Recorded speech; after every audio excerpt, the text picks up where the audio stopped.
हम सभी देवी देवताओं की इतनी भक्ति करते हैं, फिर भी दुखी क्यों हैं? भक्त की तामसिक, राजसिक या सात्विक वृत्ति पर निर्भर करता है कि भक्ति का फल सुखद होगा या दुखद। देवी देवताओं की भक्ति किस प्रकार का व्यक्ति कर रहा है, उस पर निर्भर है कि परिणाम कैसे आएंगे। वह सुखी होगा कि दुखी होगा। गीता में भगवान कृष्ण कहते हैं कि हे अर्जुन, फल को न चाहने वाले निष्कामी योगी पुरुषों द्वारा परम श्रद्धा से किए हुए तप को सात्विक कहते हैं। जो तप सत्कार, मान और पूजा के लिए अथवा केवल पाखंड से ही किया जाता है, वह अनिश्चित और क्षणिक फल वाला तप यहाँ राजस कहा गया है। जो तप मूर्तापूर्वक हठ से मन, वाणी और शरीर की पीड़ा के सहित अथवा दूसरे का अनिष्ट करने के लिए किया जाता है, वह तप तामस कहा गया है। फल को न चाहना सत्व का शुद्धतम लक्षण है। जीवन में तुम जो भी करते हो, फल की चाह से ही करते हो, अन्यथा करोगे ही क्यों? मेरे पास लोग आते हैं, वे कहते हैं कि यह संभव ही कैसे है कि फल की हम आकांक्षा न करें, क्योंकि अगर आकांक्षा ही न करें तो हम कृत्य ही क्यों करेंगे? अगर मैं उनको कहता हूं ध्यान तो तुम करो लेकिन फल का कोई विचार मत करो, तो वे कहते हैं तो हम आपके पास आएंगे ही क्यों? हम आए ही इसलिए हैं कि शांति चाहिए। आप कहते हो ध्यान से शांति मिलेगी, तो हम ध्यान करते हैं क्योंकि शांति चाहिए। अब एक बड़ी जटिल समस्या खड़ी होती है, क्योंकि जब तक तुम कुछ चाहोगे, ध्यान न लगेगा। ध्यान से शांति मिलती है, इसमें कोई संदेह नहीं है। इसमें सारी दुनिया के ध्यानी एक मत हैं।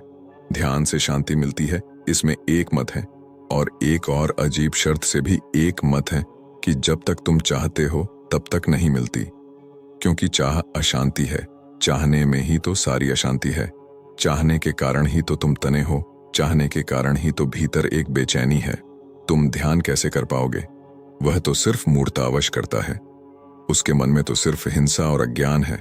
हठ से मन, वाणी और शरीर को पीड़ा पहुंचाकर वह अपने को कष्ट पहुंचाता है, या ज्यादा से ज्यादा उसकी आकांक्षा होती है तो दूसरे का अनिष्ट करने की होती है। मैंने सुना है, एक बड़ी पुरानी कहानी है पंचतंत्र में, कि एक आदमी को निरंतर भक्ति करने से कोई देवता प्रसन्न हो गया और उसने कहा, मांग ले, तू जो भी मांगता हो। तो उसने कहा, जो भी मैं मांगूं कभी भी वह मुझे मिले, यही मैं मांगता हूं। होशियार आदमी रहा होगा, गणितज्ञ रहा होगा, एक मांग में खत्म हो जाएगी बात। तो उसने कहा कि मैं यही मांगता हूं कि जो भी कभी मांगूं वह मुझे मिल जाए। देवता ने देखा कि यह तो चालाकी कर रहा है। वरदान एक दिया था, इसने तो करोड़ मांग लिए, अनंत मांग लिए। देवता ने कहा, वही देता हूं, लेकिन सिर्फ एक शर्त है कि जो तुझे मिलेगा वह तेरे पड़ोसियों को दुगना होकर मिलेगा। बस बात खत्म हो गई। अब वह आदमी बड़ी मुश्किल में पड़ गया। यही तो मूर्ख आदमी की दिक्कत है।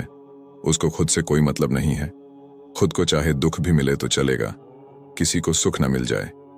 अब वह बड़ी मुश्किल में पड़ गया। उसने मांगा महल, महल तो बन गया, लेकिन दुगने बड़े महल पड़ोसियों के बन गए। वह फिर नीचे के नीचे रह गया। उसने कहा, यह तो कोई सार न रहा, इससे तो झोपड्डा ही बेहतर था। फल क्या है इसका? उसने मांगा धन, दुगना धन पड़ोसियों के घर में बरस गया। उसने कहा, ऐसे नहीं चलेगा, ये देवता तो चालाकी कर गया। तो उसने कहा, मेरी एक आंख फोड़ दो। उसकी एक फूटी तो पड़ोसियों की दोनों फूट गईं। उसने कहा, अब मेरे घर के सामने एक बड़ा कुआं बना दे।